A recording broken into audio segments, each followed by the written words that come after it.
নমস্কাৰ বন্ধু বান্ধৱীসকল, আজি আপোনালোকৰ মাজত এটা টেকনিকেল ভিডিঅ' লৈছোঁ। তো চাই থাকক ভিডিঅ'টো। 600 টকাত ঘৰতে আৰ ফিল্টাৰ কেনেকৈ বনাব পাৰি। প্ৰথমতে লগাব লাগিব চিডিমেণ্ট ফিল্টাৰ, তাৰপিছত আকৌ প্ৰি কাৰ্বন, আকৌ পষ্ট কাৰ্বন, আৰু এটা প্ৰয়োজন হ'ব মিনি ৱাটাৰ মটৰ। ইপিনে বৈদ্যুতিক সংযোগৰ বাবে এখন চাৰ্কিট লগোৱা হৈছে।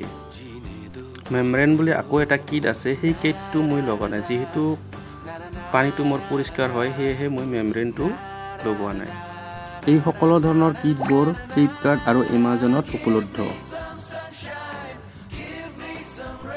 এনেদৰে ঘৰতে কম খৰচত আৰ ফিল্টাৰ বনাই ল'ব পাৰি। বৰ্তমান মাৰ্কেটত আৰ ফিল্টাৰৰ দাম 7,000ৰ পৰা আৰম্ভণি হয়। যদি ভিডিঅ'টো ভাল পাইছে লাইক, কমেণ্ট, শ্বেয়াৰ লগতে ছাবস্ক্ৰাইব কৰি দিব আৰু ফেচবুক পেজটো ফ'ল' কৰি দিব।